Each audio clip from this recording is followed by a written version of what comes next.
Assalamualaikum warahmatullahi wabarakatuh, anak-anakku sekalian. Di bagian yang kedua dari pembahasan materi-materi ujian sekolah ini, kita akan mengulas kembali tentang materi-materi kelas 11 ya. Jadi silakan diperhatikan. Untuk materi yang pertama adalah jaringan tumbuhan. Nah, seperti yang kita ketahui bersama bahwa sel yang merupakan unit fungsional dan struktural terkecil dari satu makhluk hidup, dalam hal ini tumbuhan, dia akan berkumpul kemudian membentuk suatu jaringan gitu ya. Kemudian jaringan itu nanti akan berkumpul dengan jaringan lain membentuk suatu organ gitu ya. Nah, jaringan pada tumbuhan dibagi menjadi dua, jaringan meristem atau jaringan primer dan jaringan sekunder atau jaringan dewasa ya. Jaringan primer bisa kita bagi berdasarkan tempatnya menjadi meristem apikal, meristem interkalar, dan meristem lateral. Ini berdasarkan tempatnya. Apikal itu berada pada ujung-ujung tumbuhan ya, di apex, di ujung tumbuhan, bisa ujung batang maupun ujung akar. Kalau interkalar, ini meristem yang terdapat di antara dua buku batang. Kemudian meristem lateral adalah meristem yang terdapat di tepi batang. Dalam hal ini meristem lateral ini ada dua ya, yaitu cambium dan cambium gabus ya.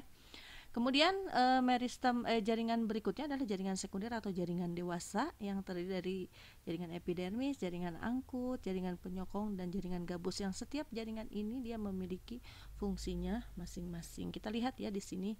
Jaringan epidermis, kalau kita lihat ke dalam struktur sel-selnya itu merupakan jaringan yang terdiri dari sel-sel yang padat atau tersusun rapat dan tidak memiliki ruang antar sel ya. Kemudian jaringan ini karena berfungsi sebagai jaringan pelindung ya, karena dia berada di luar, paling luar dari organ tumbuhan gitu ya. Kemudian yang kedua adalah jaringan meristem, yang cirinya adalah sel-selnya aktif membelah ya. Jadi kalau kita lihat di bawah mikroskop kelihatan bahwa si sel-selnya itu sedang dalam aktivitas pembelahan dan memiliki dinding sel yang tipis ya. Kemudian berikutnya adalah jaringan parenkim. Ini jaringan yang sangat-sangat beragam bentuk maupun fungsinya. Jaringan parenkim ini disebut juga jaringan pengisi, berbagai macam. Ibu katakan tadi fungsinya ya, bisa berfungsi untuk menyimpan cadangan makanan, bisa berfungsi untuk menyimpan cadangan air, bisa berfungsi untuk menyimpan cadangan udara gitu ya. Kemudian cirinya adalah selain bentuk selnya yang beragam, dia memiliki ruang-ruang antar sel yang cukup besar ya. Kemudian jaringan sklerenkim dan jaringan kolemkim, ini dua-duanya merupakan bagian dari jaringan penyokong karena dia fungsinya adalah menguatkan berdirinya tumbuhan begitu ya. Maka jaringan sklerenkim dan kolenkim ini dia memiliki penebalan-penebalan dinding sel ya, meskipun jenis penebalannya berbeda-beda ya. Kemudian jaringan pengangkut yang terdiri dari floem dan xilem ya. Xilem berfungsi untuk mengangkut air dan garam mineral dari akar menuju ke daun gitu ya. Floem berfungsi untuk mengangkut sari makanan yang dihasilkan dari proses fotosintesis dari daun ke seluruh tubuh. Berikutnya adalah transportasi pada manusia. Untuk transportasi pada manusia ini, seperti yang kita ketahui bersama bahwa sistem peredaran darah manusia itu adalah merupakan sistem peredaran darah ganda. Artinya, dalam satu kali peredarannya, darah akan melewati jantung sebanyak 2 kali. Ya, oleh sebab itu kita mengenal pada sistem peredaran darah manusia itu sistem peredaran darah kecil dan sistem peredaran darah besar. Ya, kalau sistem peredaran darah kecil, ya, rutenya itu ya dari nomor 1 yaitu dari bilik kanan ya, punten ya, bilik kanan, kemudian masuk ke arteri pulmonalis menuju ke paru-paru nomor 3 ya.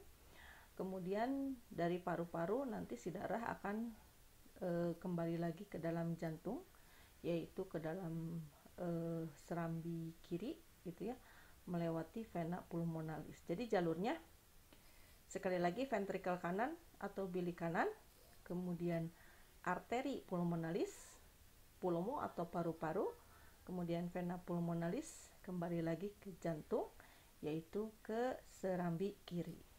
Ya, di nomor 3 ini dia terjadi pertukaran O2 dan CO2.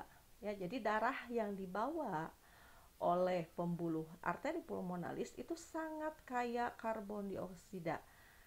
Jadi kalau ditanyakan pembuluh darah di dalam tubuh yang paling kaya karbon dioksida itu adalah nomor 2 ini, arteri pulmonalis ini. Ya, di sini di nomor 3 berganti O2 dan CO2-nya kan. Nah, sehingga ketika dibawa lagi ke ruang jantung oleh vena pulmonalis, si darah sudah mengandung oksigen atau sudah darah bersih lah, katakan demikian ya. Nanti dari atrium kiri ini darah akan masuk ke dalam bilik kiri. Nah, nomor 6 ya. Dan dari bilik kiri nanti darah akan dipompakan ke seluruh tubuh melalui pembuluh darah besar yang disebut aorta. Nah, aortanya nanti bercabang menjadi arteri yang membawa darah ke tubuh bagian atas dan ke tubuh bagian bawah. Ya, terus dibawa oleh arteri sampailah nanti di sel-sel tubuh. Di sini terjadi lagi pertukaran O2 dan CO2 ya. Sehingga nanti darah akan dibawa lagi balik ke jantung ya oleh vena cava inferior karena berasal dari tubuh bagian bawah. Itu sudah mengandung CO2 lagi, bukan mengandung oksigen lagi ya. Nah, nanti darah akan kembali lagi ke jantung, ke atrium kanan ya. Nanti kembali lagi dari atrium kanan, darah akan masuk ke bilik kanan dan seterusnya mengulang siklus seperti tadi ya. Atau misalkan arteri ini membawa darah ke tubuh bagian atas, sama saja ya. Di nomor 8 ini di kapiler-kapiler tubuh bagian atas terjadi pertukaran O2 dan CO2. Nanti darah yang mengandung CO2-nya akan balik lagi ke dalam jantung melalui vena cava superior. Ya, seperti itu peredaran darah besar dan peredaran darah kecil. Ingat-ingat nama pembuluh darahnya. Ingat-ingat bagian jantung yang memompa yang mana. Ya, yang nomor 1 ini kan jantung bagian jantung ventrikel kanan memompanya ke paru-paru. Kalau ventrikel kiri memompanya ke seluruh tubuh. Ya. Berikutnya adalah tentang jaringan hewan. Jaringan hewan itu pada awalnya adalah merupakan jaringan embrional yang akan berkembang menjadi berbagai macam jaringan dewasa ya, jaringan epitel, jaringan ikat, jaringan otot, dan jaringan saraf. Yang menjadi fokus kita adalah ke jaringan ikat ini. Jaringan ikat itu ada jaringan ikat embrional dan jaringan ikat dewasa. Terutama untuk jaringan ikat sesungguhnya, ini jaringan ikat dewasa, ada jaringan-jaringan ikat yang merupakan jaringan yang berserabut rapat. Nah, ini ya yang harus menjadi titik perhatiannya ini. Jaringan yang berserabut rapat bisa kita temukan pada tendon dan ligamen. Apa itu tendon? Tendon itu adalah bagian atau jaringan yang menghubungkan antara otot dengan tulang, sedangkan ligamen itu bagian yang menghubungkan antara tulang dengan tulang. Nah, kedua bagian ini sering kali kalau kamu olahraga kemudian tanpa pemanasan, kemudian terjadi bisa terjadi istilahnya apa ya, bisa dislokasi atau kesleo lah gitu ya. Itu dislokasi atau kesleo itu merupakan gangguan yang seringkali menimpa ligamen dan tendon kita ya. Jadi untuk beberapa atlet atau misalkan kalian yang aktif sekali berolahraga seperti itu harus selalu diawali dengan proses pemanasan ya. Kenapa?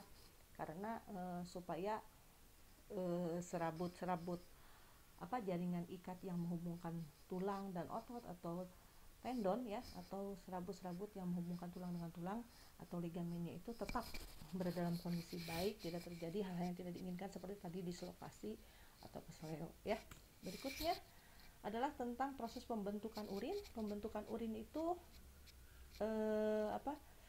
ada 3 proses, yaitu yang pertama filtrasi, kemudian yang kedua reabsorpsi, yang ketiga adalah augmentasi.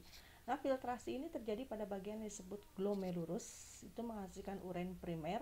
Urin primer ini masih mengandung asam amino, masih mengandung glukosa, tentu saja mengandung air, mengandung Na, mengandung Cl ya. Kemudian urin primernya nanti akan masuk ke dalam tubulus contortus proximal ya. Di tubulus contortus proximal ini nanti terjadi reabsorpsi. Apa yang direabsorpsi? Zat-zat yang masih dibutuhkan tubuh seperti tadi, asam amino dan glukosa masih dibutuhkan tubuh, nanti direabsorpsi di sini. Hasilnya disebut urin sekunder ya. Nanti urin sekunder ini akan masuk ke loop Henle di sini ya, loop Henle ini. Di loop Henle ini nanti terjadi reabsorpsi H2O ya, dipengaruhi oleh hormon antidiuretik hormon, diatur kadar air urinnya sesuai kebutuhan tubuh. Kemudian terakhir nanti akan masuk ke tahap terakhir, yaitu augmentasi yang menghasilkan urin sesungguhnya atau urin tersier. Jadi ingat-ingat proses pembentukan urin, tahapannya, kemudian di mana terjadi dan hasilnya apa ya.